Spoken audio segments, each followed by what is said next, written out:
Assalamualaikum warahmatullahi wabarakatuh.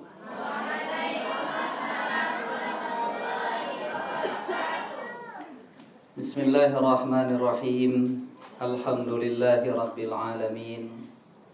Assalatu wassalamu ala ashrafil anbiya'i wal mursalin, Sayyidina wa habibina wa qurrati a'yunina wa syafi'ina Muhammadin wa ala alihi wa sahbihi ajma'in. Asyhadu an la ilaha illallah wahdahu la syarika lah, wa asyhadu anna Muhammadan abduhu wa rasuluhu la nabiyya wa la rasula ba'dah. Fallahumma salli ala sayyidina Muhammad wa ala alihi wa sahbihi ajma'in. Allahumma inna amsayna fi ni'matin wa afiyatin wa sitrin fa atimma alaina ni'mataka wa afiyataka wa sitraka fid dunya wal akhirah. Allahumma amin. Para ibu-ibu jamaah pengajian beserta santriwati yang berhadir di tempat yang baik ini, kembali kita bersyukur kepada Allah Subhanahu wa ta'ala dengan mengucapkan alhamdulillahirabbil alamin.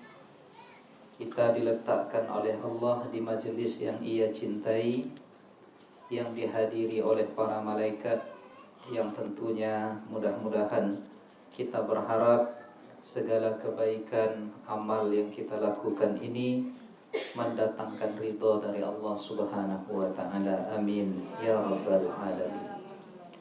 Salawat dan salam tak lupa pula kita hadiahkan kepada Nabi kita Muhammad sallallahu alaihi wasallam. Allahumma salli ala sayyidina Muhammad wa ala alihi wa sahbihi ajma'in.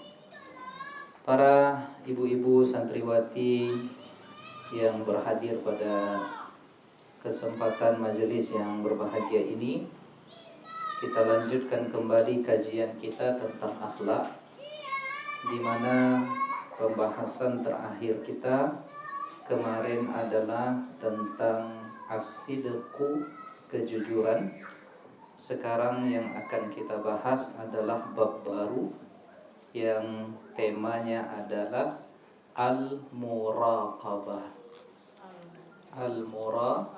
Al-muraqabah, yang jika diterjemahkan ke bahasa kita, makna al-muraqabah atau muraqabah itu adalah rasa yang ada di dalam hati kita, keyakinan bahwa Allah mengawasi kita.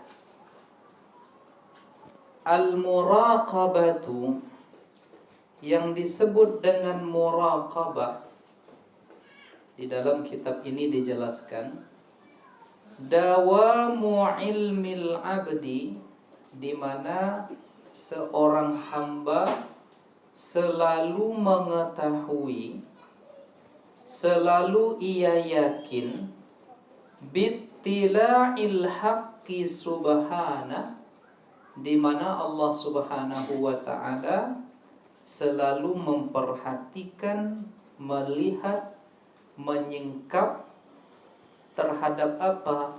Allah memperhatikan, mengetahui, bisa menyingkap zahir dan batin kita. Nah, itulah definisi atau makna dari kata al-muraqabah. Artinya apa? Bahwa seorang hamba mengetahui dan meyakini dengan kuat bahwa Allah Ta'ala memperhatikannya baik secara zahir maupun secara batin. Allah tahu yang nampak dan yang tak nampak oleh kita. Ya'lamu kha'inatal a'yuni wa ma tukhfis sudur. Allah mengetahui kha'inatal a'yun, mata yang berkhianat, wa ma tukhfis sudur, dan apa yang disimpan oleh dada atau hati kita. Jadi ibu-ibu sekalian yang dimuliakan oleh Allah, ada seorang ulama. Ulama ini dia adalah ahli qalbu, di mana ia mengatakan, ya, namanya adalah Ibrahim Al-Khawaz. Apa kata beliau? Beliau memberikan pemaknaan lain dari muraqabah yang substansinya sama dengan yang disebutkan tadi. Makna dari muraqabah adalah khalusus sirri wal alaniyati lillahi azza wa jalla. Jadi yang dimaksud dengan muraqabah itu adalah bagaimana yang nampak dari diri kita, lalu yang tak nampak dari kita itu sama kita perhadapkan di hadapan Allah. Jadi seperti apa di luar, seperti itu di dalam. Bagaimana di dalam, begitu juga di luar. Jadi ketulusan yang apa adanya kepada Allah Subhanahu wa taala, dan Allah sudah memberitahukan kepada kita tentang ilmunya, tentang sifatnya, yang dia adalah maha memantau, maha melihat, maha mengetahui. Maka di dalam surat Al-Ahzab Allah Ta'ala berfirman pada ayat yang ke-52, wa kana Allahu ala kulli syai'ir raqiba. Allah Ta'ala itu memantau segala sesuatu. Allah mengetahui semut hitam di atas batu hitam di gelapnya malam, ya. Sedangkan kita tidak mampu untuk melihatnya. Nah, begitulah dimana di dalam surat An-Nisa, innallaha kana 'alaikum raqiba, ayat yang ke-1. Ayat yang pertama Allah mengatakan innallaha kana 'alaikum raqiba. Allah Ta'ala itu maha memantau. Ibu-ibu sekalian yang dimuliakan oleh Allah Subhanahu wa taala, lalu tentang pantauan Allah Ta'ala ini, tentang rasa bahwa kita selalu dilihat dan diperhatikan oleh Allah, pernah suatu ketika Al-Imam Zunnun Al-Misri ditanyakan kepadanya. Apa kata murid-muridnya kepada Imam Zunnun Al-Misri? Bima yanalul abdul jannata. Wahai Imam, bagaimana sih seorang hamba Allah itu bisa mendapatkan surga? Jadi pernah ditanya kepada guru ini, kepada Imam Zunnun ini, tentang seperti apa cara kita ini mendapatkan surga. Ibu mau masuk surga? Mau. Ini caranya, versi Al-Imam Zunnun Al-Misri. Apa kata beliau? Bi khamsin.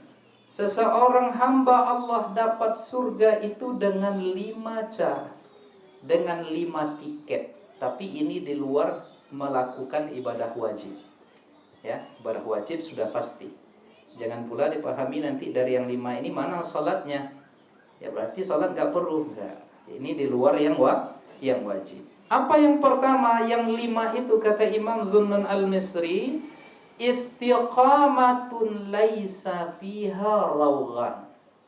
Sikap istiqamah yang tidak ada di dalam istiqamah kita tadi, seperti baling-baling di atas bukit.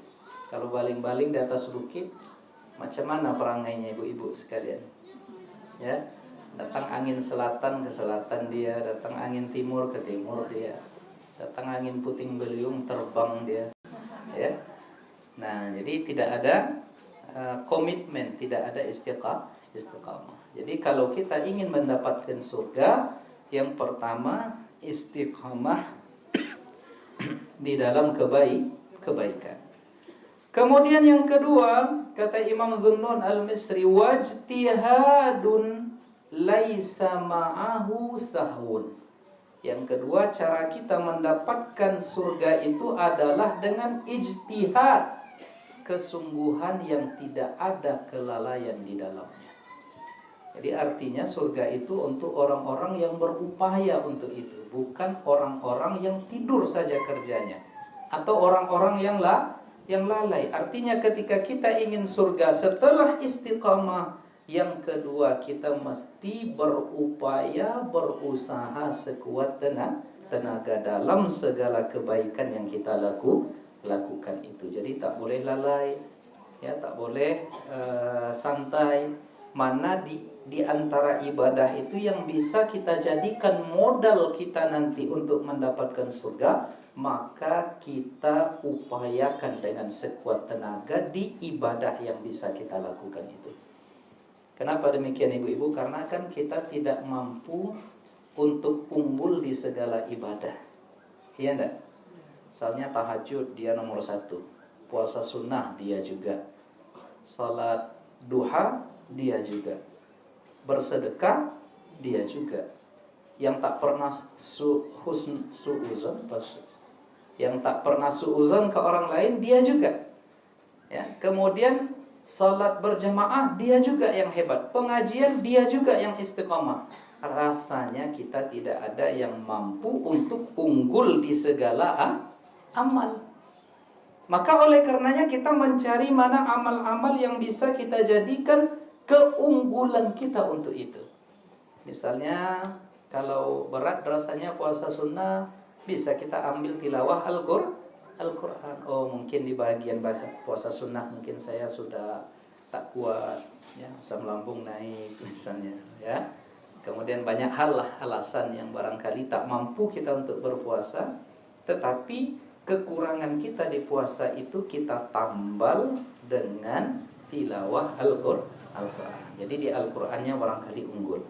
Nah, di mana di antara keunggulan itu mesti kita ijtihadkan, mesti kita sungguhkan dan kita istiqamahkan. Nah, jadi pengertiannya begitu ya. Adik mas santriwati sekalian juga harus paham tentang konsep ini. Nah, kemudian yang ketiga, seseorang mendapatkan surga dari Allah itu, kata Imam Dhunnun Al-Misri, wa muraqabatullahi fis sirri wal alaniyah. Munculkan rasa kita ini dilihat, diperhatikan oleh Allah, baik dalam keadaan sendiri ataupun di tengah ramai. Karena kita ini malu di tengah ramai, ya, tetapi tidak malu saat sendiri kepada Allah Subhanahu wa ta'ala. Nah, kalau sudah ada konsep hati, kalbu, akhlak yang seperti ini, maka insya Allah kita akan dipermudahkan oleh Allah jalan ke surga. Jadi kita selalu merasa ditatap, ya, oleh Allah Subhanahu wa ta'ala. Jadi ibu-ibu sekalian, saya setiap pagi mengantar anak sekolah. Jadi ada di jalan itu yang sebenarnya tak boleh belok langsung, mesti ke ujung itu dulu. Tapi karena sudah sering terlambat, ya, akhirnya diputar saja di sini, yang di situ bukan tempat berputar, ya. Nah, ini yang tak boleh dicontohin. Jadi ustadz ini melanggar juga dia. Jadi pernah terlambat waktu itu, melanggar, ya. Lalu apa yang terjadi pada suatu ketika, beberapa kali asik juga rupanya, karena sudah terbiasa dan memakan waktu yang relatif lebih cepat. Karena kalau ke depan itu lagi nanti akan banyak mobil, kita ngantri, ya, akhirnya potong di sini. Dan itu sebenarnya tidak boleh, karena udah terlambat, ya, dibismillahkan juga. Nah, jadi suatu ketika ibu-ibu sekalian, ya, berdirilah polisi di situ, ya, berdiri polisi di situ. Kira-kira berani nggak saya melanggar? Berani apa tidak? Kalau saya melanggar apa resikonya? Ya, ditilang. Nah, maka karena ada polisi di situ, ya, akhirnya tak jadi melanggar, akhirnya ke ujung sana. Ya, nah, mengapa kita, ya, takut kepada manusia, tetapi kita tidak takut kepada pelanggaran kita di hadapan Allah.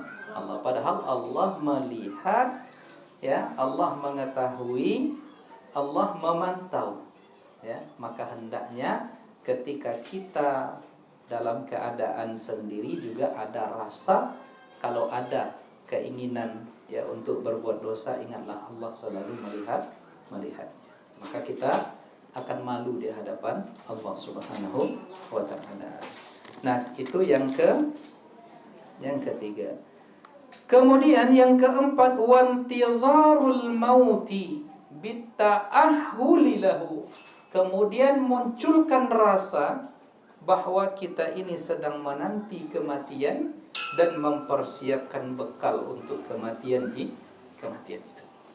Nah, kenapa? Karena kita ini semuanya nanti pada ujungnya akan mati. Orang kaya mati, orang miskin mati, raja-raja mati, rakyat biasa mati, bu ibu mati, pak mati, ustazah mati, santriwati mati, pak ustaz mati. Nampak tak senang hatinya sama ustaznya. Saya ngetes tadi itu, nampak memang kurang senang deh sama ustaznya. Pas sebut ustaz mati kali. Jadi wantidharul maut, kita mesti menanti merasakan kematian. Jadi nanti kematian itu kalau kita tahu jauhnya perjalanan yang akan kita jalani, kira-kira apa yang akan kita lakukan, ibu-ibu? Kita nih mau berangkat ke Medan naik mobil. Kita tahu ke Medan ini misalnya 12 jam lebih. Apa yang kita lakukan? Mempersiap. Man arafa bu'das safari ista'adda. Siapa yang mengetahui bahwa perjalanan ini panjang, pasti dia akan bersiap-siap. Nah, maka perjalanan kita ini panjang lagi, Bu. Jadi kalau ada orang mengatakan, siapa nama ibu? Bu Asmini. Admini. Telah meninggal Bu Admini pada hari Jumat jam sekian di rumah RTA, begitu. Ada pengumuman. Suatu saat akan datang itu, Bu. Pasti. Nah, saya balas ini. Lalu setelah itu beliau terbaring, lalu dimandikan, dikafankan, lalu dibawa, dimasukkan ke dalam keranda. Lalu di depan rumah nanti akan ada tokoh masyarakat, keluarga mengatakan, kita setelah ini akan mengantarkan Bu Admini ke peristirahatan terakhir. Salah ucapan peristirahatan terakhir. Tapi itu justru awal mula perjalanan. Jadi jangan bilang nanti peristirahatan terakhir, tidak. Itu awal mula perjalanan. Jadi panjang lagi itu, Bu. Panjang lagi. Nggak percaya, Bu, cobalah. Dah siap atau belum ini? Panjang lagi. Panjang. Maka seri perjalanan akhirat kita itu dimulai dari alam kubur. Maka kalau di kuburnya kita selamat, ke depannya selamat. Tapi kalau sudah di di persinggahan pertamanya itu kita tidak selamat, hati-hati, ke depannya nanti akan menjadi masalah. Nah, maka bagi saya agaknya kurang tepat kalau kita mengatakan peristirahatan terakhir, tetapi adalah justru awal perjalanan akhir. Maka kira-kira seperti apa redaksinya yang tepat? Kita antarkan Bu Admini ke tanah pekuburannya, tempat di mana dia akan ditanya oleh mungkar dan nakir. Jadi orang yang hadir pun akan takut ya. Oh iya, rupanya bukan peristirahatan terakhir, tapi pertanggungjawaban awal. Pertanggungjawaban awal kita nanti. Nah, itulah di dalam kubur. Siap, Bu? Siap ya? Nanti malam mau? Masalahnya kita tak bisa memilihnya. Ada kemarin senior saya di kampus, malam tuh tidur, Bu. Jam 12 malam meninggal. Tidurnya tanpa ada bawa sakit dan lain sebagainya. Jam 12 malam dibangunkan. Karena tidurnya kayak kata istrinya itu udah aneh, tak bergerak sama sekali. Dibangunkan, ternyata inna lillahi wa inna ilaihi raji'un. Seminggu yang lalu ada pengurus masjid, ketua masjid di Jalan Al-Fajar, di Labuh Baru. Habis maghrib baca Quran, ngaji baca Yasin, ya. Malam Jumat, ya, baca Yasin kalau tak salah malam Jumat. Lalu azan berkumandang di masjid, di musalla, ya, azan Isya. Masuk ke kamar mandi, berwudu, ya, lalu setelah berwudu tadi, ya, menanti menanti untuk berangkat lagi ke masjid di samping rumahnya. Dia sementara entah kenapa pusing duduk, ya, setelah duduk tadi pusingnya makin kuat.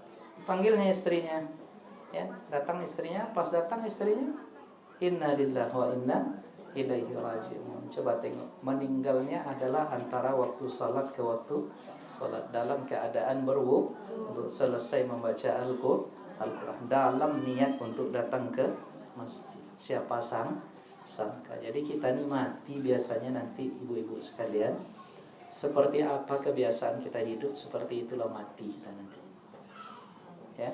Jadi kalau rajin baca Quran, insyaallah dalam kondisi baca Quran. Kalau rajin puasa, insyaallah dalam kondisi puasa. Kalau rajin nyebut orang, mati dalam ketika nyebut orang. Rajin suuzon ke orang, mati juga dalam keadaan begitu. Jadi mumpung masih hidup, biasakan yang baik-baik. Nah, jadi wantidharul maut, menanti kematian. Jadi kalau ada rasa bahwa kita akan mati, maka dengan itu muncul semangat untuk tidak akan bermaksiat di hadapan Allah, karena akan bertanggung jawab di hadapan Allah tadi. Kemudian yang terakhir, wa muhasabatu nafsika qabla an tuhasab. Engkau hendaklah mengkira-kira, menghitung, memuhasabah diri sebelum kita nanti dimuhasabah. Muhasabah, hitung diri kita, ya, tinjau diri kita, takar diri kita sebelum nanti kita akan dihitung secara detail oleh Allah Subhanahu wa taala. Saking detailnya nanti ibu-ibu, ya, ada penyesalan di antara hamba Allah itu nanti di akhirat. Mereka berkata, ma li hadzal kitab la yughadiru saghiratan wala kabiratan illa ayo, siapa yang sudah hafal? Illa ahsaha. Bagaimana mungkin ini buku catatan, kata mereka nanti. La yughadiru saghiratan wala kabiratan. Tak tersisa dari yang kecil sampai yang besar, ada catatan. Jadi lengkap nanti ibu-ibu, nggak bisa kita bohong. Tanggal sekian, jam sekian, ibu ini pernah nyebut ibu tuh. Ya, tanggal sekian santriwati ini pernah ngambil bakwan kawan sebelahnya. Ya, tanggal sekian sendal kawannya disembunyikannya. Semuanya akan rapi tertulis. Jadi buku laporan amal kita di hadapan Allah itu nanti akan sempurna, jelas, tidak akan ada yang ditinggalkan. Jadi kita harus menghitung-hitung, memuhasabah diri. Maka sebelum tidur tuh, Bu, yang muhasabahlah diri kita. Apalah dosa saya hari ini? Oh, ternyata saya begini pada hari ini. Maka astagfirullah. Maka sering kita wasiatkan, ya, untuk setelah atau sebelum tidur itu, setelah membaca ayat kursi, setelah qul huwallahu ahad, qul a'udzu birabbil falaq, qul a'udzu birabbin nas, ada 3 wirid yang sudah kita ijazahkan kemarin. Apa yang pertama? Istighfar 100 kali. Astagfirullahalazim 100 kali sebelum tidur. Setelah itu bacalah tahlil, la ilaha illallah, la ilaha illallah 100 kali. Sebentar itu, Bu, enggak terasa itu. Ya, pakai biji tasbih itu, ya. Ya, kemudian setelah itu tutup dengan salat. Jadi kalau mati, Bu, malam tuh matilah lagi. Ya, apa sebab? Karena sudah taubat kepada Allah, kemudian sudah bersaksi tidak Tuhan selain Allah, dan sudah bersalawat memperkenalkan diri kita kepada Nabi Muhammad untuk nanti mendapat syafaat. Mangkana akhiru kalamihi la ilaha illallah dakhalal jannah. Siapa yang akhir kalamnya adalah la ilaha illallah, maka masuk surga. Jadi tidur, ternyata tidur itu adalah tidur terakhirnya, ya. Berarti mati. berarti kita sudah menutup kalam kita dengan taubat kepada Allah, dengan mengucap la ilaha illallah, dengan salawat kepada Nabi husnul khatimah. Siapa yang berniat, cobalah nanti malam. Ya, baca ya. Nah, setelah itu terserah ibu lah, kalau mau mati ya enggak apa-apa. Ya kalau masih hidup, alhamdulillahillazi ahyana ba'da ma amatana wa ilaihin nusyur. Nah, jadi ya, dari yang 5 tadi ternyata ada al-muraqabah. Nah, itu yang pertama. Lalu yang kedua, ibu-ibu sekalian yang dimuliakan oleh Allah, min asma'illahil husna ar-raqib. Di antara nama-nama Allah yang baik dari 99 nama itu, ada beliau menamakan dirinya dengan ar-raqib. Ar-raqib, ar-raqibu. Ya. Santri-santri hafal Asmaul Husna? Ya, nas'aluka ya man huwallahul ladzi la ilaha illa huwar rahmanur rahimul malikul qudusus salamul mu'minul muhaiminul azizul jabbar al-kabbirul khaliqul bari'ul musawwirul ghaffarul qaharul wahabur razzaqul fattahul alim qabidul basitul khafidul rafi'ul mu'izzul mudhillus sami'ul basirul hakamul adl al-latiful khabir mulhakim al-syakur al-yulhamidul majid buljalilul. Jumpa dia al-karimur. Saya mencari yang itu tadi itu, tapi kalah ibu-ibunya sama adik-adiknya nampaknya. Adik-adiknya yang banyak tadi. Ya, al-karim, setelah al-karim ar-raqim. Nanti dilanjutkan ya, karena kita khatamkan pula nanti. Tak jadi kita baca kitab ini ya. Jadi ar-raqib, Allah Ta'ala itu maha memantau. Ismun min asma'illahil husna. Ar-Raqib itu adalah nama di antara nama-nama Allah yang baik. Warada zikruhu fi haditsil Mustafa, yang disebutkan oleh Nabi di dalam hadisnya, asyamil lil asma'il husna, yang Nabi ajarkan mencakup semuanya itu di antara nama-nama Allah yang baik, yang datang juga kata-kata Ar-Raqib itu di dalam Al-Qur'an.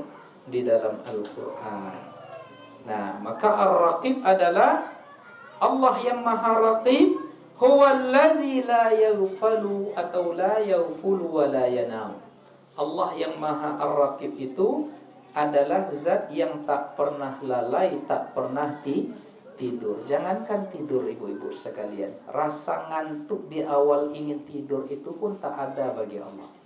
La ta'khudhuhu sinatun wala naum. Jadi sinah itu adalah awalun nu'as, awal rasa ngantuk yang menghinggap di mata pikiran kita itu tak ada bagi Allah, apalagi tidur. Ahata basaruhu bikulli syai', pandangan Allah memandang semuanya. Adna hafizin wa aqrabu syahid wa huwa alladhi minal asrari raqib. Allah itu yang maha mengawasi, yang paling dekat, yang maha mempersaksikan, dan dialah Allah yang maha qarib, maha dekat, mengetahui asrar, apapun yang tersimpan di dalam diri di dalam diri kita. Wa indal ittirabi yujib, dan ketika kita sedang dalam keadaan susah, Allah memberikan jawaban. Nah, itu tandanya Allah itu memantau kita. Allah melihat kita di saat kita tersepit, terjepit, maka Allah melepaskan. Ketika kita dalam persoalan, Allah lepaskan kita dari persoalan. Ketika kita ditimpa oleh hutang yang melilit, maka Allah lepaskan semuanya. Dari mana Allah tahu itu? Kalau dari bukan dirinya, zatnya yang bersifat ar-raqib, yang bernama ar-raqib. Nah, jadi wa huwal muttali'u 'ala dhamair, Allah yang mengetahui apa yang tersimpan di dalam hati. Wa huwal ladzi ya'lamu wa yara, Allah mengetahui dan melihat. Wa la yakhfa 'alaihi sirru wan najwa, dan Allah tak sembunyi bagi Allah itu yang terlihat ataupun yang tersembunyi. Maka ibu-ibu jangan cari di mana alamat Allah. Ya. Kalau ibu-ibu mencari di mana alamat Allah, hilang dia nanti dari hati ibu-ibu. Ya. Tapi rasakan bahwa Allah itu selalu melihat dan mengetahui apa yang kita lakukan. Wa'lamu, dalam surat Al-Baqarah ayat 235, wa'lamu anna Allah ya'lamu ma fi anfusikum fahzaru. Wa'lamu, ketahuilah, anna Allah, sesungguhnya Allah, ya'lamu ma fi anfusikum, mengetahui apa yang ada dalam diri kalian. Fahzaru, berhati-hatilah. Kemudian di dalam surat Al-Hadid, wa huwa ma'akum aynama kuntum, dimanapun kalian berada, Allah ada di situ mengetahui, ya, melihat dan memperhatikan. Alam ya'lam bi anna Allah yara, apakah dia tidak tahu bahwa Allah Maha melihat? Nah, maka jangan cari-cari di mana alamatnya, dudukkah dia, ya. Tak perlu, tak penting itu dalam kajian akidah. Yang penting adalah kita merasa selalu diawasi oleh Allah Subhanahu wa ta'ala. Jelas? Jadi kalau ada kaji-kaji yang mengarahkan kita untuk mencari di mana Tuhan, jangan ikut. Nah, itu tak penting itu, ya. Karena bagi kita Tuhan itu Allah tak pernah hilang, ya. Allah itu bukan jasmani yang butuh kepada tempat. Nah, ibu-ibu sekalian, para santriwati yang dimuliakan oleh Allah Subhanahu wa ta'ala. Nah, lalu kalau rasa muraqabah ini sudah ada di dalam jiwa kita, maka aspek yang ketiga, tentu dia akan melahirkan buah. Karena kita tanam dia dalam tanaman jiwa kita, maka nanti dia akan melahirkan, akan membuahkan hasil. Nah, kalau muraqabah ini ditanamkan di dalam bangunan, di dalam tanah lembaga jiwa kita, maka akan muncul yang pertama adalah al-wara. Apa itu al-wara? Berhati-hati dari yang haram, ya, fokus kepada yang halal. Jadi singkatnya, suatu ketika, ya, ada seorang istri dari raja, dari khalifah, namanya Fatimah binti Abdul Malik. Ya, Abdul Malik bin Marwan, ayahnya seorang khalifah. Kemudian nasib baik, meninggal Abdul Malik bin Marwan ini, satu orang, ya, dari saudara kandungnya jadi khalifah. Meninggal lagi saudara kandung ini, lagi-lagi abangnya jadi khalifah. Meninggal lagi abangnya jadi khalifah. Jadi dia anak dari khalifah, saudari dari khalifah. Nasib baik lagi dia dinikahi oleh Umar bin Abdul Aziz, yang pada akhirnya juga adalah seorang khalifah. Dialah seberuntung dunia, seberuntung wanita di dunia ketika itu. Sultannya para wanita waktu itu. Ayah raja, saudara laki-laki semuanya raja, laki atau suami juga raja. Ada ibu-ibu yang seperti itu, ayahnya gubernur, nanti adik-adik, kakak-kakak, abang-abang gubernur, suami juga gubernur. Ada, Bu? Dari wajah lah dan apa. Ya, istri pejabat ya, tidak ada nampak. Ya, ada pun. Tapi setidaknya bapak-bapak jadi pejabat di dalam hati ibu ya. Bertahta di dalam hati ibu-ibu. Ya, karena suami itu adalah surga nerakanya seorang istri. Maka carilah surga itu dengan ketaatan kepada suami. Nah, jadi ibu-ibu sekalian yang dimuliakan oleh Allah. Jadi ketika Umar bin Abdul Aziz ini dia menjadi suami dari Fatimah binti Abdul Malik. Kemudian datang masanya ia diangkat menjadi khalifah. Di malam pertama setelah dia diangkat menjadi khalifah, dipanggilnya istrinya oleh Umar bin Abdul Aziz. Wahai adinda Fatimah, datang ke sini. Iya abangku, katanya. Kira-kira begitu ya. Tapi tidak ada dia mengatakan abang. Ya. Wahai suamiku, iya saya datang. Lalu apa kata Umar bin Abdul Aziz? Saya lihat selama ini banyak apa yang tergantung di leher tuh, Bu? Duku apa namanya? Banyak kalung yang tergantung di lehermu. Banyak subang giwang yang bertukar-tukar yang menghiasi telingamu. Kemudian banyak cincin yang masuk ke dalam jarimu. Banyak gelang yang menghiasi tanganmu. Banyak pula gelang yang menghiasi kakimu. Nah, ibu-ibu ada yang seperti itu? Tidak ada. Mengibut yang boneka ibu-ibu. Subhanallah. Nah, artinya dia melihat selama ini Fatimah itu dia adalah seorang wanita yang kaya, banyak mendapatkan hadiah-hadiah dari ayah, dari abangnya. Wajar saja karena anak seorang raja dan juga saudari dari seorang raja. Tapi berbeda ketika suaminya jadi raja. Apa kata Umar bin Abdul Aziz? Melihat itu semua, wahai istriku, tak nyaman hatiku ini. Ya, tak nyaman hatiku ini. Karena bisa jadi dia adalah harta-harta itu ternyata ada haknya kaum muslimin dan kaum muslimat. Beginilah kata suaminya. Bagaimana kalau semuanya itu kita hibahkan ke Baitul Mal? Ya Allah, berat dah itu, Bu. Semantap tuh, tergantung di sini, semuanya.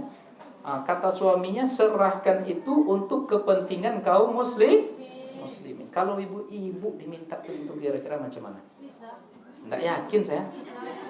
Tidak yakin saya. Tidak yakin saya dari wajah ibu, nak meyakinkan. Ya. Ini banyak ya begitu.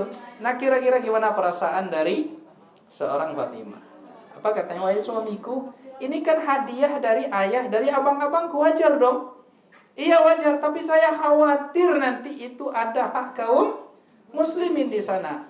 Demi Allah, saya tak akan tidur malam ini di rumah ini jika perhiasan itu masih ada di rumah. Begitu tegasnya itu, Bu. Pak le bisa kayak gitu tuh? Mana Pak sih? Awak aja suruh nampak. Ke saya pertanyaannya lagi. Bisa lah ini gitu kan? Untungnya tak banyak perhiasan istri saya. Sama lah kita, Bu, wajah-wajah menderita juga ini. Ya, jadi ibu-ibu sekalian yang dimuliakan oleh Allah Subhanahu wa taala, kalau kau tak mau, dalam versi riwayat lain kata Umar bin Abdul Aziz, yakunu firaqi baini wa bainak. Kalau kau tak mau juga, ya sudah, berarti malam ini kita pisah. Begitu tegasnya dia. Akhirnya karena cintanya kepada Allah, cinta kepada Nabi, ya hormat dan patuh kepada suami, baiklah wahai suamiku, kita serahkan semuanya ini ke Baitul Mal untuk kepentingan kaum muslimin, diberikannya. Nah, rupanya tak lama setelah itu dia memerintah, ya kalau tak salah hanya 2 tahun sekian, 3 tahun kurang. Meninggallah diracun Umar bin Abdul Aziz ini. Jadi kalau orang baik ini memang banyak musuhnya. Ya, dia diracun, meninggal. Nah, datanglah penjaga Baitul Mal tadi membawa harta yang dulu 2 tahun yang lalu diserahkan ke Baitul Mal.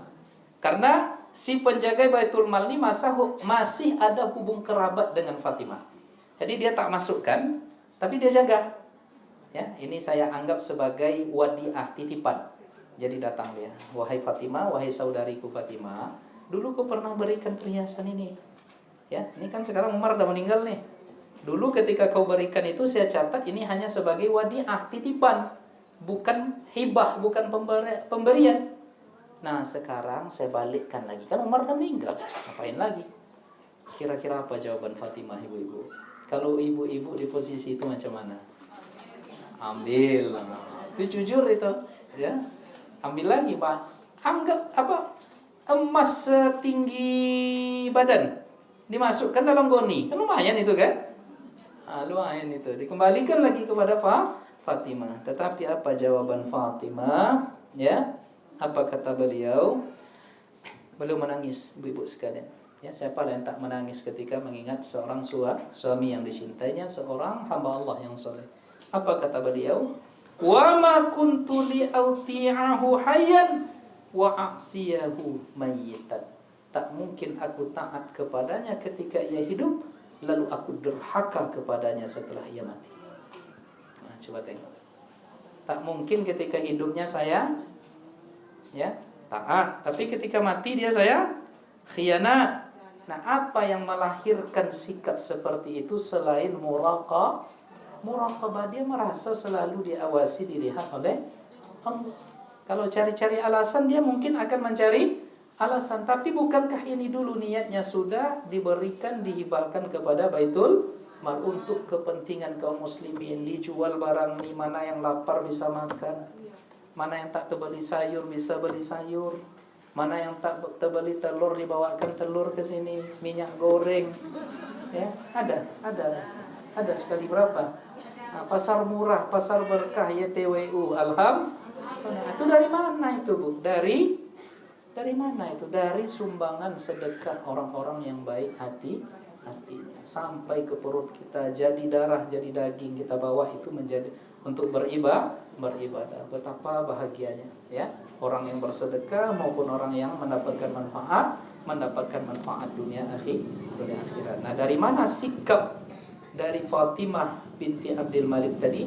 Lahir dari merasa diawasi oleh Allah Subhanahu wa ta'ala. Jadi itu buah yang pertama yang insya Allah akan kita lanjutkan pada pertemuan kita bulan depan karena kajiannya masih panjang. Ya, sebelum kita tutup, barangkali ada pertanyaan kami persilahkan.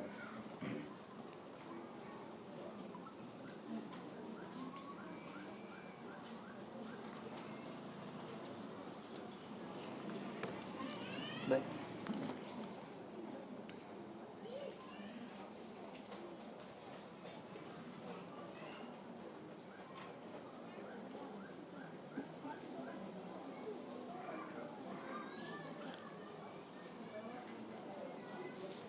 Assalamualaikum warahmatullahi wabarakatuh. Waalaikumsalam.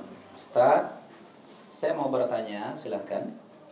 Bagaimanakah caranya agar tetap istiqamah dalam kebaikan? Karena terkadang lalai datang, seperti rasa malas begitu. Dan bagaimana cara khusyuk di dalam salat? Dua pertanyaan. Yang pertama, untuk istiqamah itu minimal cara atau triknya adalah yang pertama, cari teman yang solehah.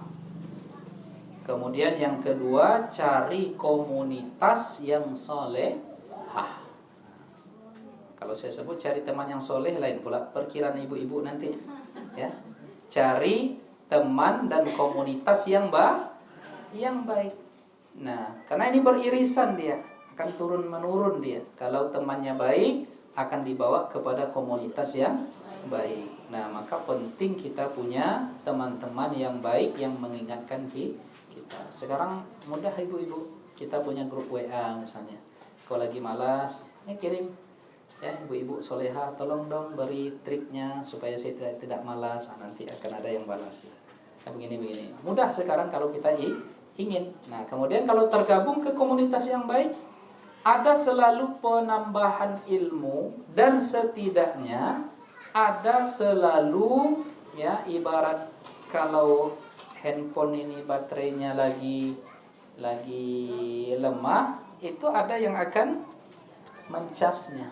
Nah, jadi kita hadir-hadir majelis seperti ini dalam rangka recharge, ya, kita merecharge lagi keimanan. Begitu juga saya, Bu. Kadang saya lagi malas-malas juga tapi ketika baca kitab menguraikan, datang lagi ilmu-ilmu yang dulu, kemudian muncul lagi semangat. Jadi seperti itu. Jadi manfaat majelis yang baik itu adalah ya memberikan kita ruang-ruang yang luas untuk kembali bisa istiqamah. Jadi ibu jangan malas-malas ikut pengajiannya, ya, karena itu caranya itu untuk kita istiqamah. Kalau tentang adanya aturan-aturan yang tegas di komunitas itu nama biasa, itu namanya perkumpulan, tentu ada aturannya yang harus kita ikuti. Jadi itu yang pertama. Kemudian bagaimana cara khusyuk dalam salat itu, ya, di antara caranya adalah mulahazatu al-azkar wal ma'ani fis salat. Ya, selalu mempertimbangkan, ya, atau meresapi lebih tepatnya zikir-zikir yang kita baca berikut gerakan-gerakan simbolisasi di dalam salat. Nah, itu akan tercapai khusyuk nanti, karena khusyuk itu adalah perpaduan, ya, kenyataan di dalam salat itu kita ada perpaduan antara gerakan dengan bacaan. Hubungkan ini. Jadi setiap ada gerakan Allahu Akbar, kita resapi apa maknanya. Ya, coba kita ngangkat tangan, ini kan tanda menyerah. Lalu pada saat angkat tangan itu kita mengucapkan Allahu Akbar, Allah yang Maha Besar. Artinya ketika di dalam salat, di luar salat itu tak ada lagi yang besar selain Allah, yang agung selain Allah, yang kuat selain Allah, yang perhatikan selain Allah, maka kita fokus. Bismillahirrahmanirrahim. Baca bismillah. Kita resapi makna bismillah. Maka penting ibu-ibu mengetahui makna dari zikir bacaan salat. Rabbighfirli Rabbighfirli warhamni wajburni warfa'ni warzuqni wahdini wa'afini wa'afini. Harus tahu maknanya itu. Ya, sami Allahu liman hamidah rabbana walakal hamdu, dan seterusnya. Jadi pelajari dan resapi makna dari apa yang kita baca, berikut resapi pula gerakan-gerakan yang kita nikmati di dalam salat itu. Nah, jadi begitu Ibu. Berdosakah jika majelis taklim di suatu komplek perumahan melakukan partisipasi beras kepada warga yang mengalami kemalangan, meninggal, kepada warga yang tidak ikut suatu organisasi yang ada di perumahan tersebut dengan tujuan mengajak bersedekah bersama? Apa maksud pertanyaannya? Tidak boleh dah. Berdosakah jika majelis taklim di suatu komplek melakukan partisipasi beras kepada warga yang meninggal, ya, kepada warga yang tidak ikut? Apa lo maksudnya? Ada warga yang tidak ikut suatu organisasi yang ada di, jadi dia tak ikut organisasi manapun, tapi anggota majelis taklim, satu organisasi majelis taklim memberikan santunan, ya, dengan tujuannya nanti supaya juga dia mungkin nanti akan bersedekah bersama, tidak dipaksakan. Apakah hal tersebut bisa dikategorikan pengemis dan perbuatan tersebut juga memalukan? Ya tidaklah. Ya justru itu adalah bagian dari dakwah. Misalnya dia tidak ikut mana-mana pengajian perkumpulan, tapi pas dia kemalangan kita datang berikan bantuan, kan tersentuh dia tuh, ya. Tapi kita punya niat, punya tujuan supaya dengan datangnya kita ini nanti dia juga merasakan nikmatnya berjamaah dalam majelis taklim. Tak masalah, justru itu dakwah, ya. Justru carilah yang begitu tuh ibu-ibu, ya. Jadi kalau ada, kan tujuannya memang karena Allah, tapi ada tujuan dakwah yang lain, tak masalah. Ya, at-tasyrik fil ibadah la yadur. Ya, jadi kalau ada motivasi yang lain selain misalnya motivasi baik yang lainnya dalam satu ibadah, itu enggak masalah. Ya. Motivasinya sedekah lillahi ta'ala. Motivasinya di dalam pada itu ada juga keinginan supaya mungkin dia kalau belum berjilbab nanti berjilbab. Kan motivasi keinginan supaya dia Baik, kalau dia tak bergabung, dia nanti akan bergabung. Nah, itu tidak masalah. Justru ya, yang seperti ini yang harus kadang-kadang ya perlu kita prioritaskan dan perlu kita perhatikan supaya dia merasa, oh begini rupanya ya. Kita bergabung di Masjid Taklim, bertambah ilmunya sekali seminggu, ya bertambah amalnya. Ya, mau kemana kita lagi? Ya kalau tidak di sini ibu nuntut ilmu di mana lagi bu? Ya sekolah lagi, masuk pesantren. Tidak lagi kan? Nah, kami datang nih, datang pekan pertama Ustadz Somad, pekan pertama Ustadz yang ganteng itu siapa namanya? Lupa pula saya. Pekan kedua, nah Ustadz Somad. Pekan ketiga, Sanop. Pekan ketiga, pekan keempat, Hasan Hanafi. Datang para guru-guru mengajar di sini. Ada yang fikih, ada yang akhlak. Nah, kan nikmat kita, ya dapat ilmu. Ya, itulah barangkali ibu-ibu sekalian yang dimuliakan oleh Allah, kita cukupkan ya sampai di sini pertemuan kita. Kita tutup langsung dengan membaca doa kafaratul majelis. Subhanakallahumma bihamdika asyhadu an la ilaha illa anta astaghfiruka wa atubu ilaik. Banyak maaf atas segala khilafan dan kesalahan. Billahi taufiq wal hidayah. Wassalamualaikum warahmatullahi wabarakatuh.